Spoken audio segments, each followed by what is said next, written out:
does that matter? And I'd say no.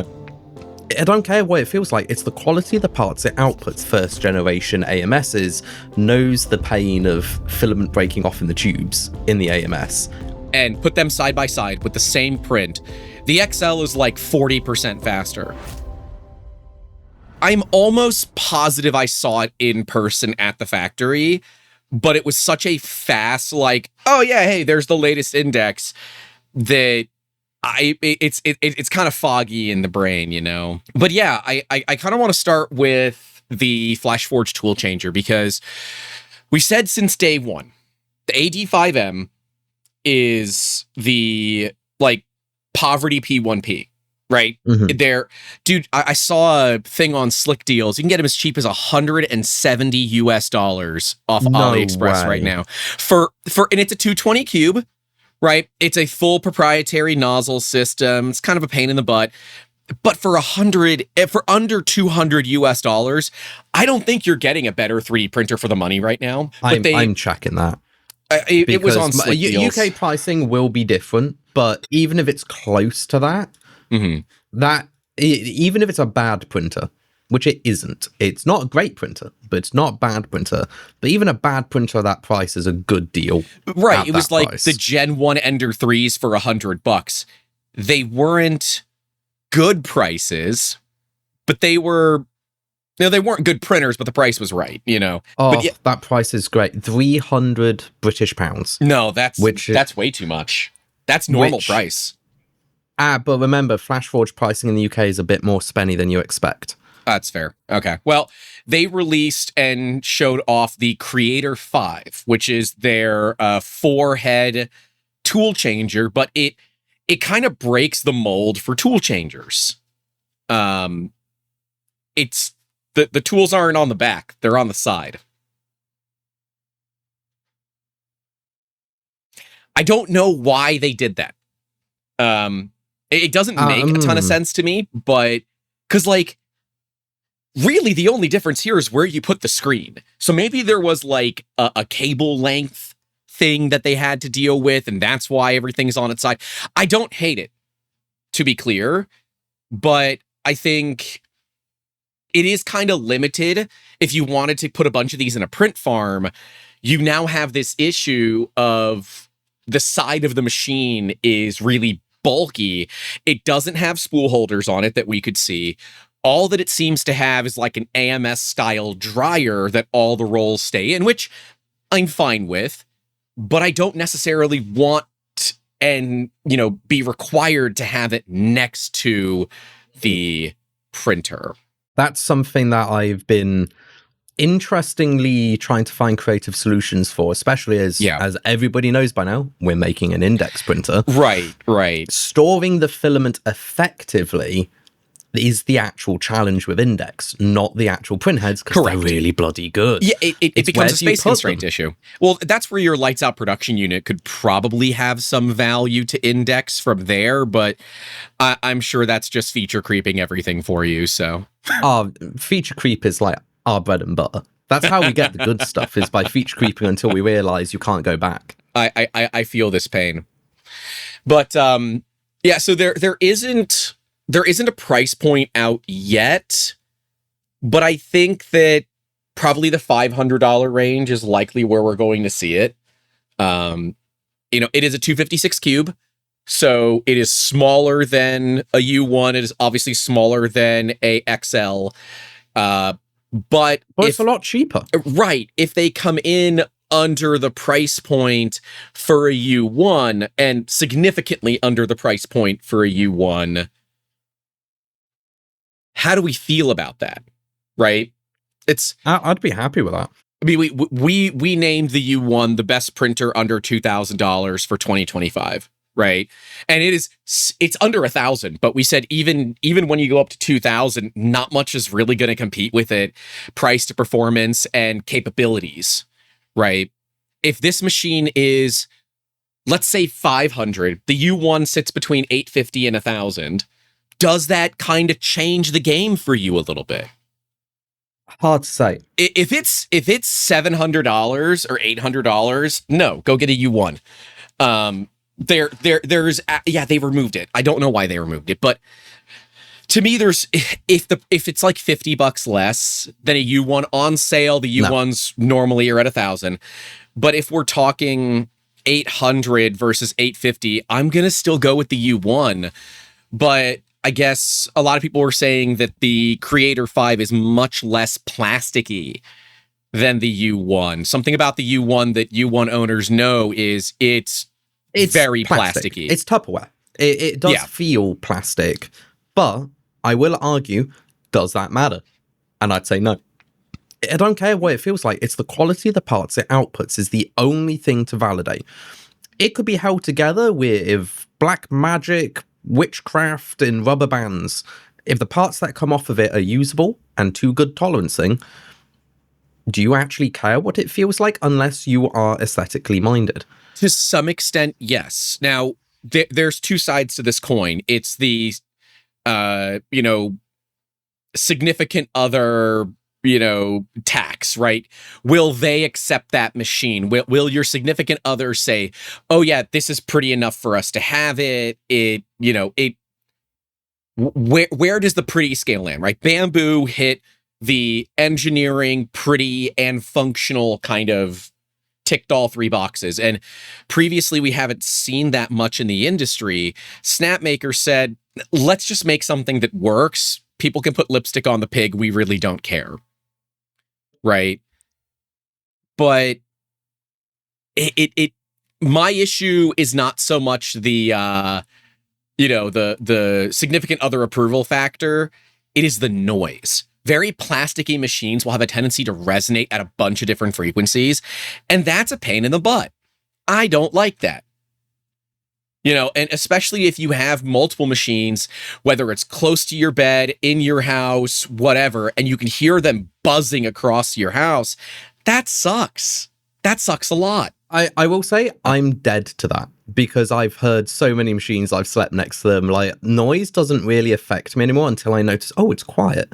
Again, I think it does come down to the significant other approval factor, right? If it's noisy and rattly and feels cheap, then we have an issue because, it's going to make cool stuff. It probably won't resonate to where you can see it on Explaining why prints. your plastic toy, like the machine, the being plastic and Tupperware, cost £1,000 is a bit of a hard sell. Right.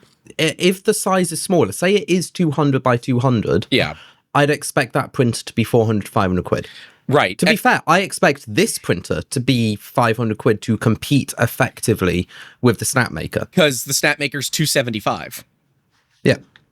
And while that doesn't sound significant, right, it's only about an extra inch XYZ. The gentleman in our chat will tell you an extra inch for an extra $200. They're going to take it every single day of the week. All right, well, maybe a couple of you won't, but I'm not going to complain. And at 800 USD or even 650 as a pre-order, I don't think I can get behind it. 500, I can get behind it. 500, I'm looking at them, I'm considering them. I am saying, okay, these are options for us from a business standpoint, because at $500, they're disposable. Not that I enjoy having disposable machines, but they become disposable, right? $500 for a business is disposable.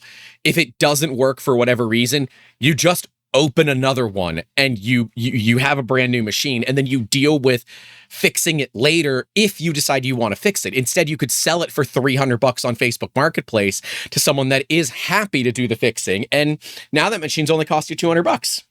But at 700, 800 USD, sorry, I think the U1 is going to be a better value, but that's my opinion. I was expecting the Flashforge to be 550. I would. 650 is a hard buy. It is. 650 being an early bird special, it's probably going to be 700 plus. Yeah, the commenters were saying 800 USD. I can't justify that. I can't. $50 more. I'm going with the U1. Sorry, but let's see. right? Does the $7.99 come with the enclosure, right? Because Snapmaker doesn't. You have to buy that separately. Does it have a chamber heater? The Snapmaker chamber heater is attached to its enclosure, which you have to buy separately. See where I'm going with this. At what point does a 256 cube 4 tool head tool changer become not interesting to you? What price point? Oh, no, because there's so many aspects that make a tool changer not interesting to me. One is reliability, second is price. Okay. The reliability is probably the number one. I'd rather have an expensive tool changer that works than a cheap one that doesn't. Like, everybody who's had one of the earlier Bambu, like, first generation AMSs knows the pain of filament breaking off in the tubes in the AMS, and then having to spend 45 minutes and hopefully not ripping out a ribbon cable to free the tube. But the price, that makes it harder. I would say, what was the build volume that you were 256 cube. 250? 256. Yeah. So X1 carbon, P1S, P2S. Your classic Bambu build volume. I'm going to say something bad because I know people aren't going to agree with it.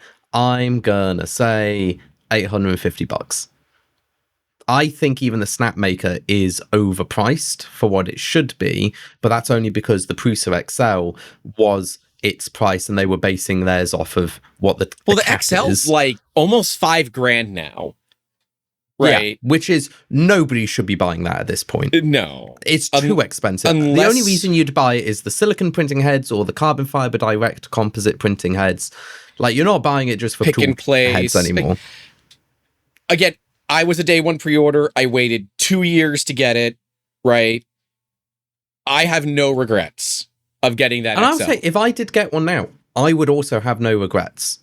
But I'm not interested. But like, with Index coming out, tool changers have already taken a step back in my head. Fair. And in fairness, the popularity of AMS systems made tool changers take a step back in my head. Because now the only reason I'd get a tool changer is multi-material, not multicolor. Correct. It's lost one of the, you can do multicolor and multi-material to just being multi-material. Right. That's a reduction in capability for something that I could get a 400 quid Bambu Lab and an AMS, and I get all the color options a lot cheaper than even the new Flashforge tool changer. Right. It's just... it makes it harder. Tool changers, though, for speed... Like, if I take the Prusa XL and the Bambu X1 carbon, because that's the only Bambu that I have, and put them side by side with the same print, the XL is like 40% faster for the sole purpose that it doesn't poop, purge, or retract filament, all the way back to the AMS. That is the only reason it's faster. And if it's a single color print, the Bambu is going to run circles around it. And sure, there's this, desire for speed and waste reduction. But see, I don't value speed and waste, because if you're doing multicolor already, you already threw speed out the window. Okay. Because you're doing changes just to get a color. That's an aesthetic choice and it takes time. Yes, it takes more time. But if you're doing like a multicolor benchy, just for example, we do 18-minute benchies as default. When we went to a multicolor with 2 colors on our prototype printer, it went to 45 minutes. Right. That was with 8-second changeovers. It changes quite a bit. And then you get the waste. Like, waste is not a problem to me because I run a factory. If I'm doing multicolor, I was already expecting a waste percentage. That waste percentage is not a problem for industry. Hell, if you look at any injection molding company, the amount of plastic they actually waste in each injection is quite a lot, because you've got to deal with the flashing, you've got to deal with the sprues that then get ejected out of. I don't care if we lose 100 grams or 200 or even 300 grams of waste material, because that's just the job. And if you're doing it as a business, you just margin that into your profits. That's it. You just put it in. You're like, okay, it takes a little bit more to make these parts, but the reason we're doing it is worth it. Otherwise, it could be a single part print.